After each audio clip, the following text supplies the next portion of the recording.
Welcome to NOXTalks, the AI-generated podcast exploring the groundbreaking ways technology shapes our built environment. Today, we're diving into one of the hottest topics in our industry, digital twins. They're everywhere. Pitch decks, product demos, innovation strategies. But here's the real question. What's actually worth the hype in 2025? Because let's be honest, digital twin can mean a lot of things. For some, it's a fully integrated, live-synced virtual model of a building. For others, it's a glorified BIM file with a dashboard. The buzz is real, but is the value? So today, we're cutting through the noise. We're looking at real-world deployments, case studies, and expert insights to understand what changed, what didn't, and where the real low-hanging fruit is for those thinking about jumping in. Let's start with a little context. The concept of a digital twin isn't new. It's been used in aerospace and manufacturing for decades. But in buildings, it's really taken off thanks to the convergence of IoT, cloud computing, and smart automation systems. In simple terms, a digital twin is a virtual representation of a physical asset, like your building, that continuously updates using real-world data. Sounds great, right? But here's where things get complicated. A recent study found that over 60% of digital twin initiatives stall out before full deployment, mostly due to integration complexity, unclear ROI, or lack of internal alignment. In other words, the vision outpaces the reality. But when it does work, it can be a game changer. Take fault detection and diagnostics. In a case study from Cairo, a commercial office building implemented a digital twin platform called Payoffs. The result?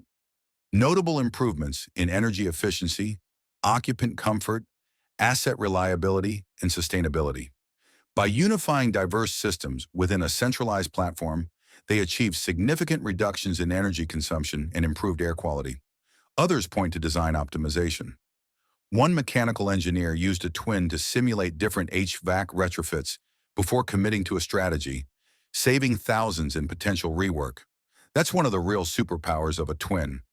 Scenario planning before you touch a wrench. And then there's commissioning. Digital twins can offer what's called virtual commissioning, which means you can test out sequences of operation, occupancy-driven control strategies, even lighting scenes before the building goes live. And if you're doing a multi-phase project, you can sync field devices to the model and run early-stage tuning, saving weeks. But let's talk trade-offs. What doesn't a digital twin solve? First, a twin is only as good as its data. If your sensors aren't accurate or your systems aren't integrated, the twin can become a pretty picture with misleading outputs. One integrator said, "We spent 3 months modeling airflows only to realize the field data was mapped wrong. It looked smart, but it wasn't." Second, there's the upkeep. Buildings evolve, tenants change, spaces get repurposed. A twin needs to be maintained like any other system, or it quickly becomes outdated. That's not always budgeted in, especially after handover. And finally, this is big, the return on investment can vary wildly depending on your goals. If you're trying to optimize energy usage and reduce carbon, twins are fantastic. If you're focused on tenant experience and lease value, maybe not so much, at least not directly. That said, one property manager mentioned using the twin to create digital walkthroughs of available spaces, layered with real performance data. That's a clever way to merge marketing with operations. So where's the low-hanging fruit in 2025? According to recent deployments, here are 3 areas with fast, meaningful returns. 1. Asset tracking. Use the twin to visualize equipment condition, service history, and real-time performance all in one interface. Saves time, reduces downtime. 2. Training and handover. New hires can use the twin to navigate complex systems without wandering through plant rooms. One FM called it a digital cheat sheet that never gets tired. 3. Renovation planning. Before you gut that floor or upgrade that AHU, simulate the change.